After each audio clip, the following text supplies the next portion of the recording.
Terima kasih Pak Yunus. Bismillahirrahmanirrahim. Assalamualaikum warahmatullahi wabarakatuh. Alhamdulillahirabbil alamin. Iyyahu na'buduhu wa iyyahu nasta'in. Ihdinas siratal mustaqim. Asyhadu an la ilaha illallah wa asyhadu anna Muhammadan abduhu wa rasuluh. Rabbi shrah li sadri wa yassir li amri wa hlul 'uqdatam min lisani yafqahu qouli.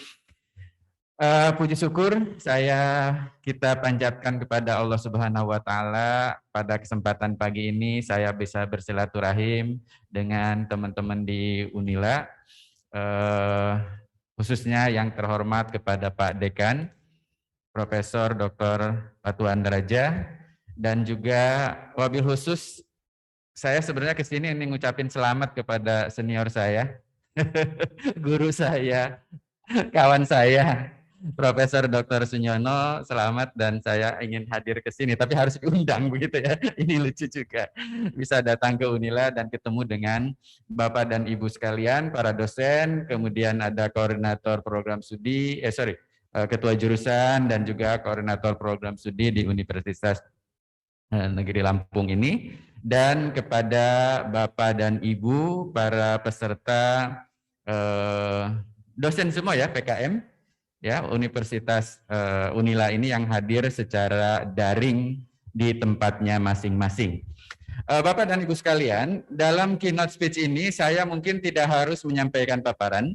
Paparannya sudah saya sampaikan ke Ibu Fitri, nanti silahkan dibagikan saja kepada para peserta, tapi sebagai keynote gitu ya, dalam kesempatan kali ini saya ingin menyampaikan beberapa hal terkait dengan tantangan yang kita hadapi di era COVID sebutannya ya, COVID-19 2019 begitu. Nah, Bapak dan Ibu sekalian, keynote yang akan saya sampaikan ini kaitannya dengan bagaimana kita membangun generasi abad 21 dalam kondisi yang sekarang kita ini, Bapak dan Ibu sekalian.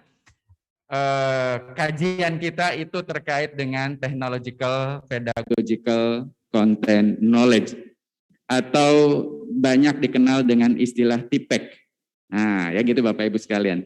Nah, seperti apa sih sebenarnya tantangan yang kita hadapi di era COVID-19 sekarang ini? Pertama, Bapak Ibu sekalian, sebagai keynote pertama, saya ingin sampaikan kepada Bapak Ibu bahwa pembelajaran yang kita laksanakan pada saat COVID-19, di mana para guru-guru, kemudian para dosen, itu berdarah-darah, berdarah-darah karena melakukan hal yang sangat-sangat berbeda dari yang sebelumnya. Itu bukan merupakan reaksi terhadap COVID-19. Saya ingin menyampaikan itu, bukan reaksi ya, tapi itu adalah suatu keniscayaan, suatu keharusan, di mana pembelajaran abad 21 itu harusnya seperti ini. Gitu ya Bapak dan Ibu. Nah, mengapa itu sebagai suatu keniscayaan Bapak dan Ibu sekalian? Saya secara pribadi terlibat dalam upaya mendorong penerapan teknologi informasi dan komunikasi dalam pembelajaran. Sejak tahun 2004 sampai 2006, Pak Sunyono. Saya mewakili Indonesia bekerja untuk UNESCO Bangkok. Judulnya adalah Integrating ICT for Education. Gitu kan kira-kira begitu. Nah, sehingga Bapak Ibu, kalau Bapak Ibu mengenal ada 4 istilah dulu, level penerapan ICT di sekolah. Dulu ya, kalau Bapak Ibu baca literatur UNESCO yang terbitan tahun 2005, itu ada 4 level Bapak Ibu. Level pertama adalah emerging, level 2 adalah applying, level 3 adalah integrating, level 4 adalah transforming. Kira-kira begitu. Level 1 dan 2 itu kalau kita pecah lagi itu menjadi kita sebut dengan learning about ICT. Belajar tentang ICT. Sementara yang level integrating dan transforming itu bicara learning with atau learning through ICT. Itu kira-kira begitu ya Bapak dan Ibu sekalian. Nah, oleh karena itu yang terjadi di Indonesia itu baru tahap emerging dan applying. Makanya ada mata pelajaran TIK. Nah, gitu ya Bapak Ibu. Tapi intinya bukan mata pelajaran TIK sebenarnya Bapak Ibu. Nanti akan saya berikan contoh. Bayangkan Bapak Ibu sekalian, dari tahun 2004-2006 kita udah mendorong itu, kemudian terbitlah permen tentang PJJ, baik untuk pendidikan dasar maupun sampai pendidikan tinggi dan lain sebagainya tahun 2014, terus sampai saya jadi pejabat, sampai tahun 2019, Bapak dan Ibu sekalian, ternyata tidak pernah berhasil. Ya kan? Apa yang membuat berhasil? Mendorong guru-guru, mendorong dosen, mendorong sekolah, mendorong perguruan tinggi menerapkan TIK dalam pembelajaran, ternyata harus menunggu makhluk halus datang dulu. Iya kan? Orang-orang baru mau melaksanakan itu pun dengan terpaksa, iya kan? Karena ada makhluk halus yang namanya COVID-19. Iya dah Bapak dan Ibu sekalian. Padahal pembelajaran yang terjadi pada saat 2020 Maret, nah gitu ya, atau April lah biasanya itu Maret, yang dan sampai sekarang kita lakukan itu harusnya sudah kita lakukan sejak kami dulu mendorong itu tahun 2004 Pak Sunyono. 2004 berarti kan saya awal-awal PNS. 2009 saya kuliah di Korea Bapak dan Ibu, ya. Sudah terjadi yang namanya proses pembelajaran. Kalau Bapak Ibu kenal tokoh-tokoh e-learning misalnya William Horton, Curtis Bong, kemudian Michael Allen dan lain sebagainya, itu dosen saya. Saya mah di Korea, mereka mah di Amerika. Ya kan? Apa yang terjadi tahun 2009 itu? 2009 Bapak Ibu ya? Seperti yang terjadi sekarang ini. Saya ada di sini, ya kan Bapak Ibu? Bapak Ibu peserta itu ikutnya secara daring. Kan gitu saja Bapak. Nah, orang-orang kan ribut, apaan sih? Itu namanya hybrid learning. Hybrid kan? Jadi Ibu Fitri suatu ketika ngajarin tari di studio di FKIP gitu ya. Ngajarin tari ada di ruangannya kan gitu ya. Kemudian bagaimana ada mahasiswa yang uzur nggak bisa hadir? Apakah ketinggalan dia kuliahnya karena dia sakit? Di opnam, di rumah sakit?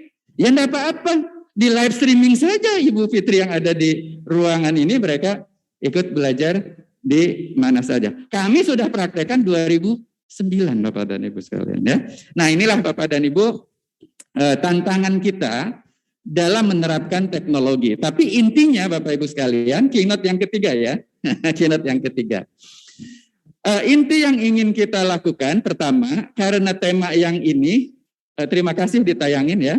Untuk tema yang ini Bapak dan Ibu sekalian, tujuan kita kan membangun generasi, ya kan? Seperti yang tampil dalam layar.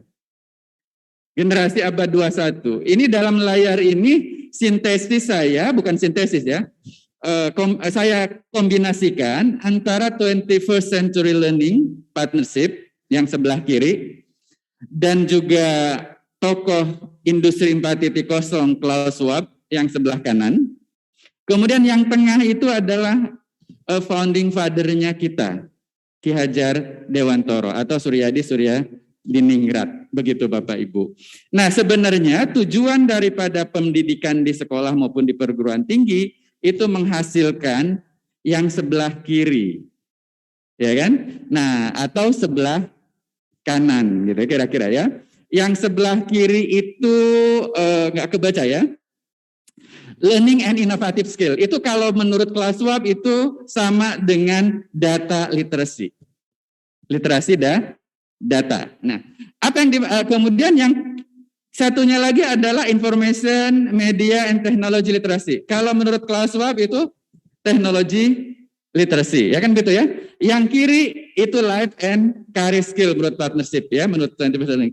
Tapi Bapak dan Ibu sekalian, itu kalau menurut Klaus Schwab sama dengan human literacy. Jadi literasi ke manusiaan. Nah, tengah-tengahnya itu adalah religi and spiritual literacy Bapak Ibu. Nah, ini yang paling penting adalah seperti itu. Sebagai satu contoh, apa yang dimaksud dengan teknologi literasi? Saya ke Merak dari Bogor. Ya, udah lama saya Pak Nyono nggak ke Merak. Dulu kan kalau naik ke kapal itu kan langsung masuk mobil, beli tiket di tempat kan gitu. Nah kemarin saya masuk belum beli tiket. Di belakang udah nyundul, kan bisa mundur lagi kita ya. Oke. Karena kita punya teknologi literasi, beli tiket saat itu di dalam mobil bisa enggak? Bisa kan? Nggak mengganggu ya Bapak dan Ibu. Coba kalau enggak panik kan kita kira-kira begitu. Jadi saat itu juga bisa, tapi masalahnya ya 2 jam nunggu naik ke ini. Jadi dari jam 2 baru bisa naik pesawat, naik itu jam 4. Nah, ini Bapak Ibu sekalian yang ingin kita lupakan Bapak Ibu, yang ini yang ingin terjadi. Sehingga slide berikutnya kalau boleh di sebelahnya. Kalau kita ada 10 keterampilan nanti dihadapi, nah ini beberapa keterampilan inilah yang nanti harus kita bekali kepada anak-anak kita. Dan ini menjadi tantangan FKIP, bagaimana Bapak dan Ibu sekalian menghasilkan calon-calon guru yang dapat membelajarkan siswa-siswinya sehingga membangun karakter yang tadi gitu Bapak Ibu sekalian. Nah, itu oleh karena itu perlu yang ada namanya technological, pedagogical, content, knowledge. Oke.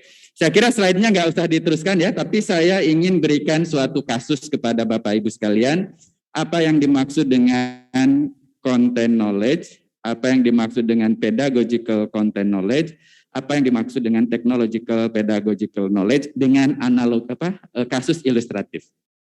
Ya. Ini nanti ada kaitannya dengan membangun yang kita bahas ini. Saya ingin berikan kasus ilustratif yang pertama seperti ini.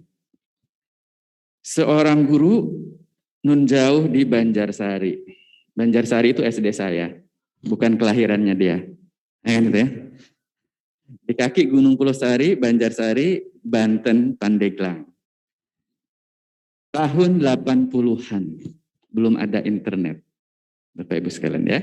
Belum ada internet ya, Pak Nyono tahun 80-an. Internet mulai tahun 80 udah ada internet, tapi dipakai oleh militer. Ya, belum dipakai oleh kita. Internet dipakai oleh kita tahun 84, 85. Terkenal di Indonesia mulai tahun 90-an dan lain sebagainya ya. Ada seorang guru, saya ingin ceritakan, ada seorang guru. Namanya Ibu Zulbaidar. Dia ingin membelajarkan zat cair, padat, dan gas. Kelas 4 SD. Ya. Apa yang dilakukan oleh Ibu Zulbaidar setelah masuk dalam kelas, dia ajak siswa-siswinya keluar. Keluar ya, keluar ruangan kelas, kemudian duduk di bawah pohon rindang. Nah, setelah itu Ibu meminta kami untuk melakukan permainan berhitung. Setelah berhitung, akhirnya ketemulah 3 kelompok. Padahal maksudnya untuk bagi kelompok saja. Terbagilah 3 kelompok. Kemudian setelah itu kami mau main terjang-terjangan Bapak Ibu sekalian terhadap kelompok tersebut. Ya. Nah, kelompok 1 diminta berpegangan erat. Kelompok 2 renggang, kelompok 3 rapat tapi enggak nempel, di kelompok 3 itu tidak nempel. Nah, setelah itu dimintalah saling menerjang, tugas kelompok berusaha sebisa mungkin agar tidak tertembus.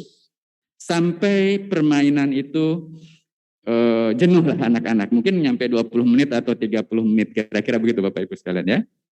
Nah, para peserta mohon dengarkan baik-baik ini yang ada di sana ya.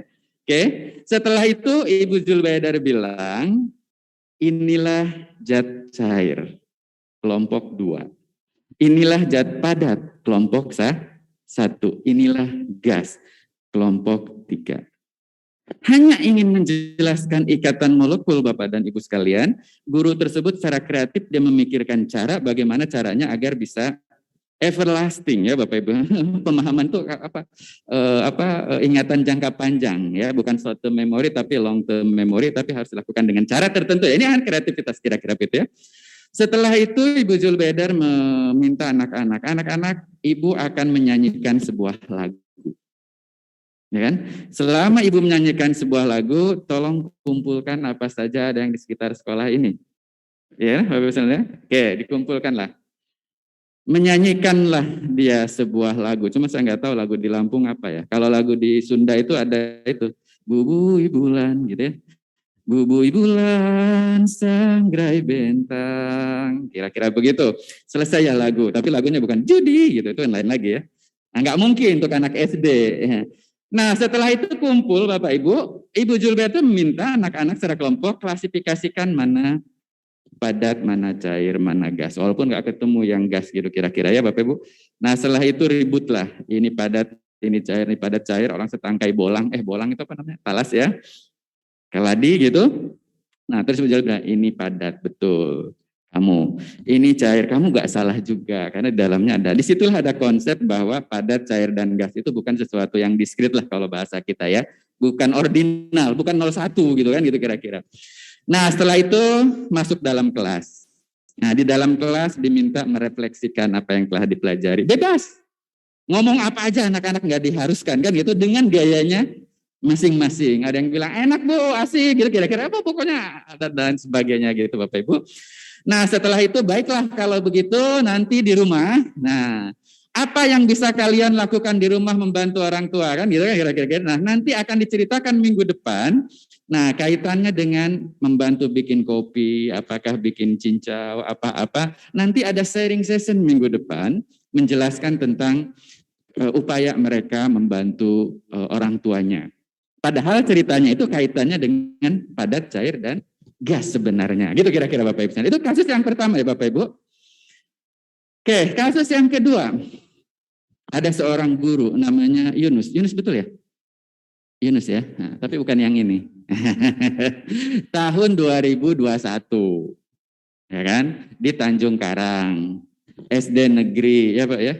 Sudah ada bukan SD di rumah-rumah kira-kira sudah ada internet dan lain sebagainya. Nah, apa yang dilakukan oleh Pak Yunus sama persis misalnya seperti yang dilakukan oleh Ibu Julbaidar tadi. Nah, tapi setelah itu ceritanya begini, Pak Yunus itu menyanyikan sebuah lagu, ya kan? Titip rindu buat ayah. Atau izinkanlah gitu ya, kira-kira gak ada ya. Aku rindu gitu. Satu itu. Kemudian selama saya menyanyikan lagu, tolong potret apa yang bisa dipotret di sekitar sekolah ke anak-anak. Kan gitu Bapak Ibu. Setelah itu masuk dalam kelas. Ini ceritanya kelasnya udah modern gitu Bapak Ibu. Ketika dalam kelas anak-anak minta untuk mengklasifikasikan mana padat, mana cair, mana gas. Setelah itu tapi Pak Yunus memberikan peluang kepada anak-anak untuk secara kreatif bagaimana mereka menyajikannya. Kalau memang mereka sukanya menggambar, ya mungkin dibuat gambar. Nggak apa-apa, nggak dipaksa harus. Kalau dia sukanya misalnya hanya buat slide presentasi, tempel-tempel atau apa, ya silahkan. Yang jelas dia diminta untuk menyajikannya dan lain-lain. Kemudian setelah itu selesai, terjadilah penjelasan, refleksi. Tindak lanjutnya apa yang dilakukan oleh Pak Yunus? Di rumah mereka suruh menceritakan. Membuat satu proyek. Proyeknya adalah membantu orang tua. Tapi bantu orang tuanya silahkan mau direkam, bantu oleh kakaknya direkam dengan dalam bentuk vlog atau apa, nanti ceritakan kembali di sini. Nah, kalau nanti sekolahnya sudah modern, hasil yang di vlognya itu kan harus di-display ya. Kalau dulu displaynya di mading ya. Ya kan? Kalau sekarang displaynya di mana? Di blognya, di webnya sekolah kan gitu ya. Kemudian Pak Yunus meminta harus dapat komentar ya dari kedua orang tua wajib. Satu. Kedua harus dapat komentar dari teman-temannya, tapi yang sekolah yang beda. Nah, kira-kira begitu ya.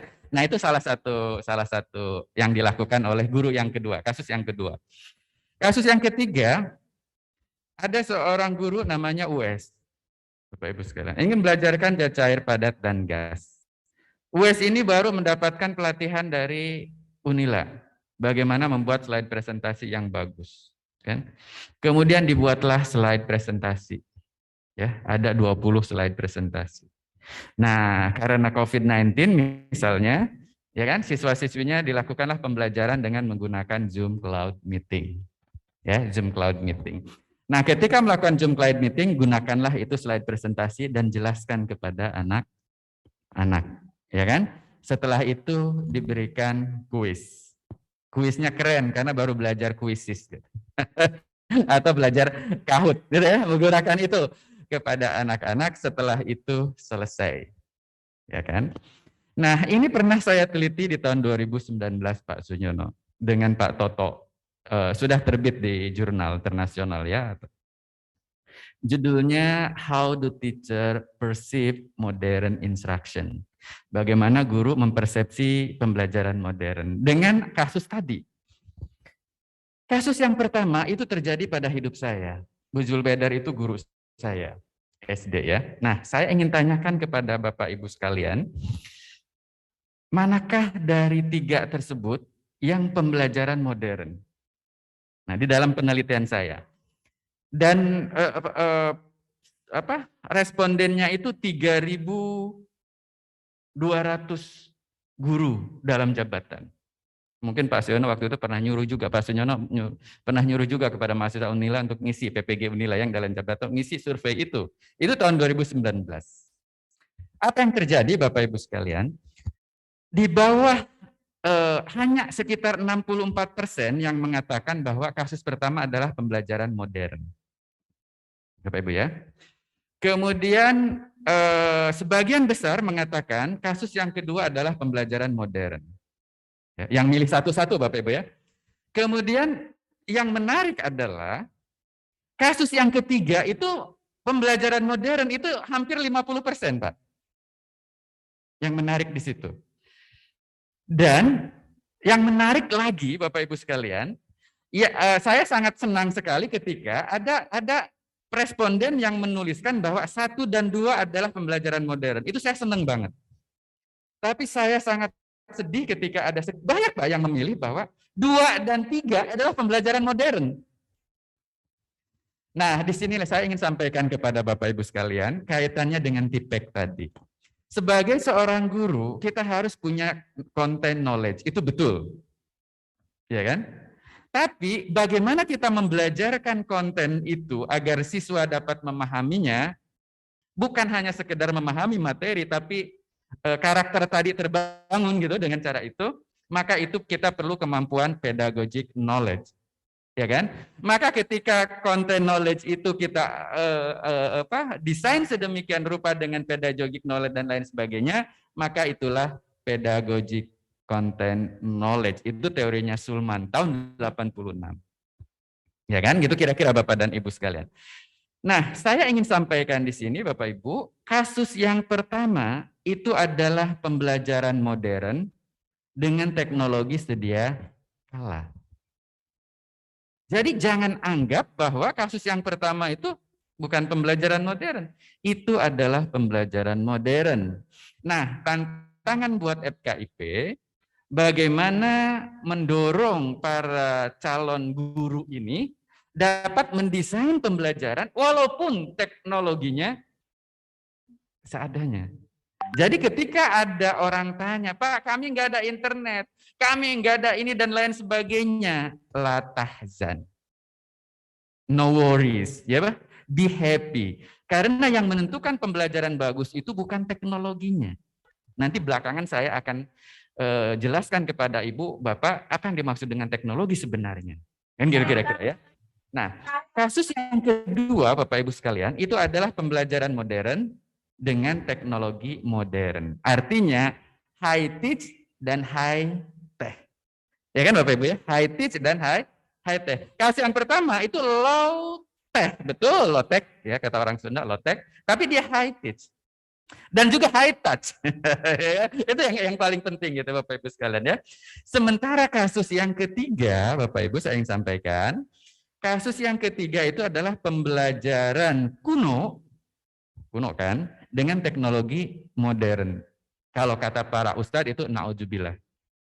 Ya kan?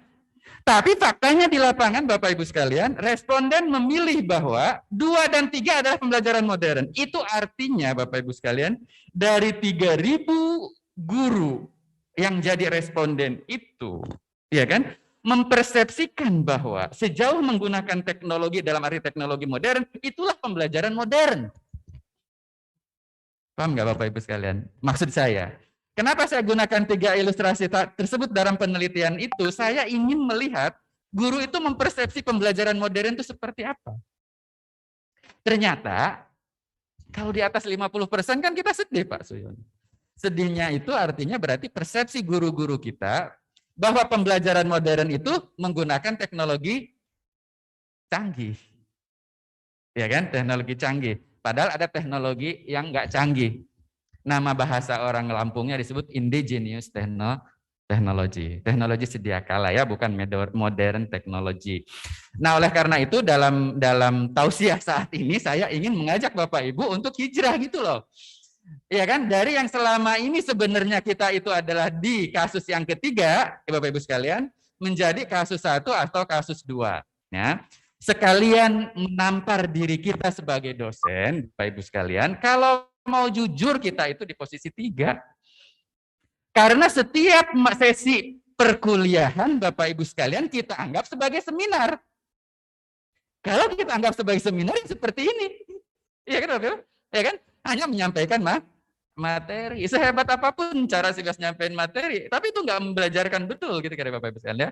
Nah, inilah yang kita harapkan Bapak Ibu sekalian. Yang kasus yang nomor 2 itulah salah satu contoh bagaimana kita menerapkan technological, pedagogical, and content knowledge. Gitu. Saya tidak ingin bicara teorinya, tapi itu contohnya Bapak dan Ibu sekalian. Yang paling penting ya. Sementara yang kasus yang ketiga, technological knowledge-nya tinggi, content knowledge-nya mungkin tinggi, tapi pedagogical teknologi digabungkannya itu jadi keliru gitu loh Bapak dan Ibu sekalian. Nah ini, oleh karena itu Bapak Ibu, ada satu profesi yang tidak akan pernah lekang oleh waktu dan tidak akan pernah tergantikan oleh teknologi. Salah satu ya, guru. Ya kan, guru Bapak Ibu tidak akan pernah tergantikan oleh teknologi. Salah duanya dukun, dokter, ya kan? Tapi dokter pun sebagian bisa digantikan oleh teknologi. Ya, saya misalnya operasi tulang belakang, dokternya yang terkenal itu Dokter Setia Negara. Terus saya ketemu beliau, Pak WS, saya udah nggak ngoperasi Bapak lagi. Saya udah tua, megang mouse aja nggak bisa. Terus siapa? Nanti Dokter Gibran aja yang masih muda. Loh kok kenapa? Karena nanti Bapak dioperasinya sudah pakai komputer. Minimum invasive surgery itu ya. Kita masukin itu kan. Jadi bisa digantikan oleh teknologi kan? Tapi guru itu tidak akan tergantikan oleh teknologi, Bapak dan Ibu sekalian. Ini tausiah yang ke-6 ya. Jika dan hanya jika. Seperti kasus nomor 1 atau nomor 2. Ya Bapak Ibu sekalian.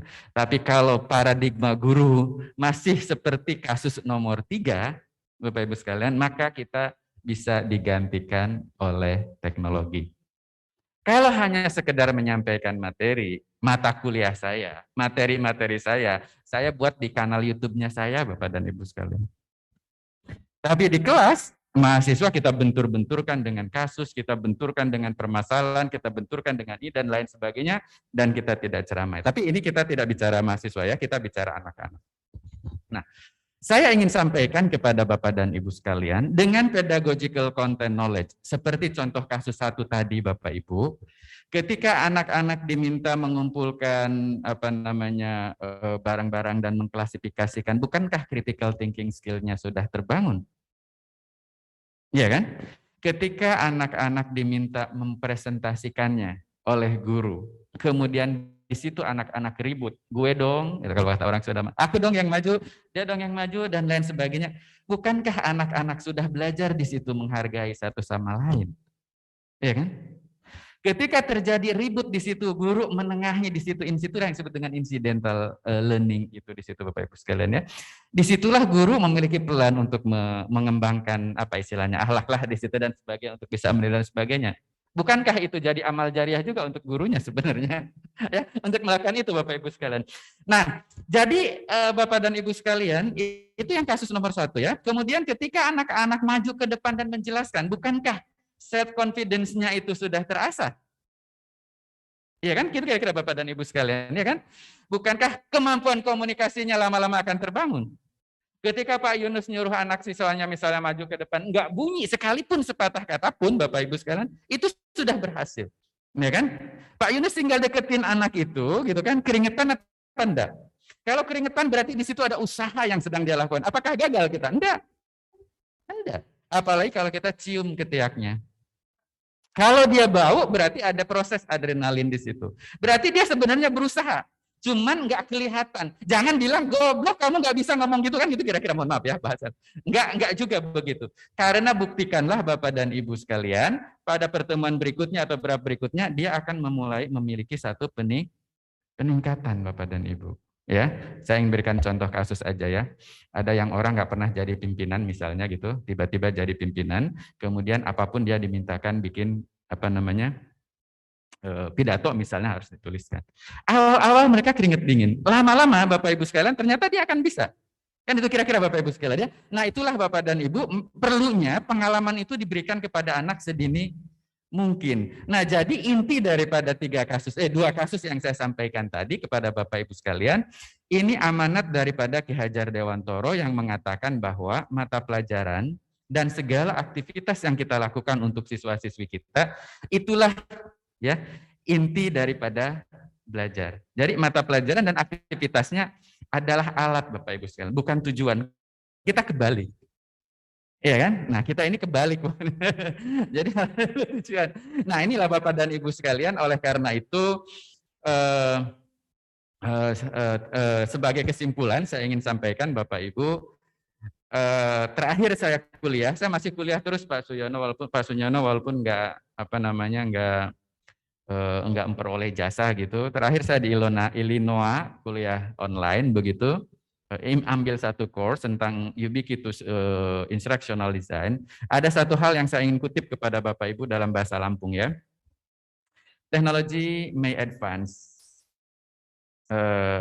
exponentially advance gitu ya. Jadi sangat berkembang dengan pesat. But one thing still remain in the context of instruction. Jadi ada satu hal yang tidak berubah Pak Sunyono dalam pembelajaran ya. Apakah gerangan? Nah, creating learning experience with or without modern technology. Jadi inti daripada pembelajaran adalah menciptakan pengalaman Bapak Ibu. Karena tidak ada peristiwa belajar kalau tidak mengalami. Nah, oleh karena itu interaksi itu menjadi sangat penting. Itulah sebabnya saya berikan 3 contoh kasus tadi Bapak dan Ibu ya, supaya Bapak Ibu tidak menganggap bahwa teknologi itu solusinya, teknologi tool-nya, tapi pedagogical and technological content knowledge-nya itulah sebagai solusi yang memang harus kita lakukan. Nah, oleh karena itu di dalam PKM yang akan datang, saya kira inovasi-inovasi yang menunjukkan proses pembelajaran yang seperti itu harus kita kedepankan, Bapak dan Ibu. Nah, kalau Bapak Ibu ingin memperoleh contohnya di kanal YouTube saya, silahkan Bapak Ibu buka YouTube misalnya, kemudian sebut nama saya 3 kali kan nanti akan muncul kan?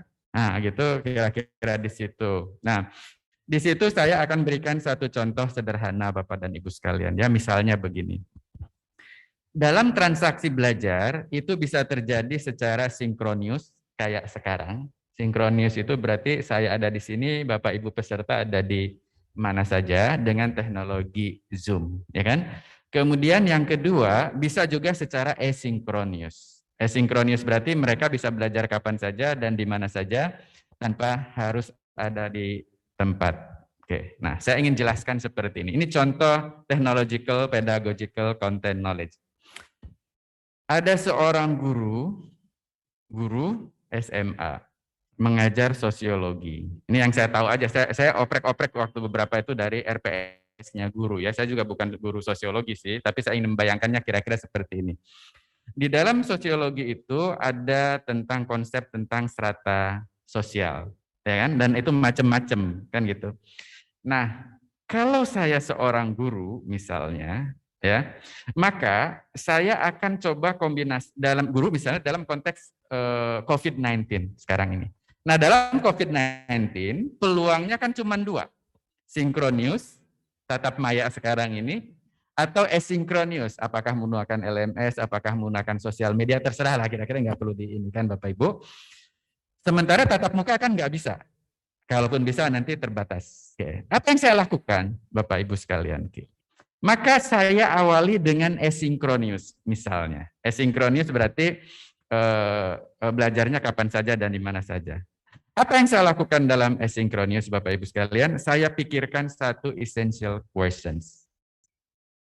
Essential question terkait dengan strata sosial yang challenging untuk anak-anak kita. Pertama yang pikirkan itu. Kemudian yang saya pikirkan lagi adalah authentic task-nya apa? Tugas-tugas yang otentik yang ingin kita berikan kepada anak-anak itu apa? Nah, maka misal saya buat 2 essential question yang harus ditantang kepada mereka. SMA kan bisa ya kira-kira ya. Mengapa di antara 2 strata sosial memiliki satu kesamaan padahal wilayahnya berjauhan?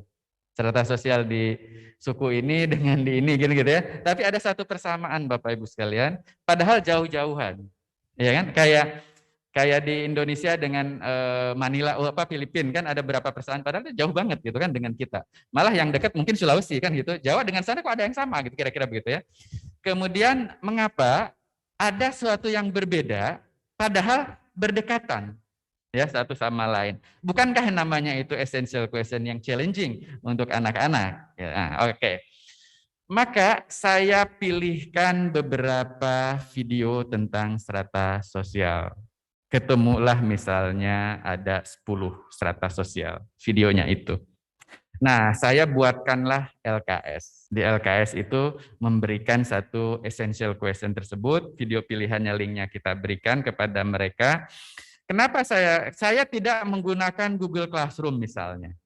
Saya tidak menggunakan LMS yang lain yang lebih singkat karena mungkin belum siap, tapi saya gunakan sosial media sebagai sarana asynchronous learning-nya tadi. Maka LKS itu saya berikan kepada siswa-siswi saya itu dengan menggunakan WhatsApp group.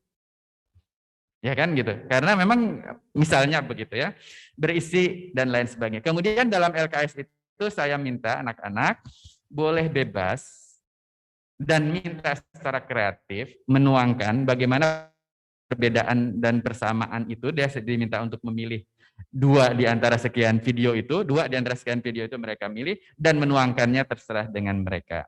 Kemudian diberikan waktu selama 1 minggu. Oke. Nah, dalam 1 minggu itu kita lakukan asuhan Bapak Ibu sekalian.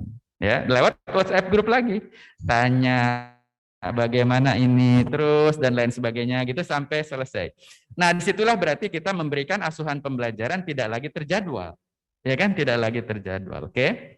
Nah, setelah itu barulah pertemuan berikutnya kita lakukan Bapak Ibu sekalian tatap maya sinkronius. Ya kan, menggunakan Zoom Cloud Meeting. Tapi ketika Zoom Cloud Meeting itu sudah ajangnya siswa, bukan ajangnya guru lagi menjelaskan. Gitu maksudnya Bapak dan Ibu sekalian. Nah, ketika ditantang seperti itu, kalau Bapak Ibu ingin cari, ini sintaks yang saya sampaikan ini adalah sintaks model pembelajaran yang disebut dengan OLC. On it, learn it, share it. Ya kan? Yang pertama kan on it tadi, biar mereka learn it itu di on it dan learn it itu menggunakan asinkron ya. Kemudian share it-nya di dalam tatap maya. Gitu kan kira-kira begitu, tapi diminta dan lain sebagainya. Nah, dengan cara seperti itu Bapak dan Ibu sekalian, bukankah keterampilan abad 21 itu akan terbangun? Bapak Ibu. Ya kan? Jadi melalui pembelajaran sosiologi kita juga mengembangkan karakter abad 21. Ya, kalau Kemdikbud kan menyebutnya 6C gitu ya. Oke lah, apapun itu istilah Kemdikbud, tapi saya menyebutnya ya kayak gitu apa ya, tergantung dari ini. Nah, oleh karena itu kalau seperti itu Bapak dan Ibu sekalian, guru maka itu kan sama dengan kasus yang kedua. Iya kan? Modern, pembelajarannya modern, teknologinya modern. Itu yang terjadi. Nah, jika guru-guru demikian, maka tidak akan pernah tergantikan oleh teknologi. Karena guru sudah menjadi desainer pembelajaran, guru sudah jadi manajer pembelajaran, guru jadi facilitator pembelajaran, guru bisa jadi coach dan lain sebagainya. Tapi sambil belajar mata pelajaran, karakter-karakter yang lain terbangun. Gitu Bapak dan Ibu sekalian.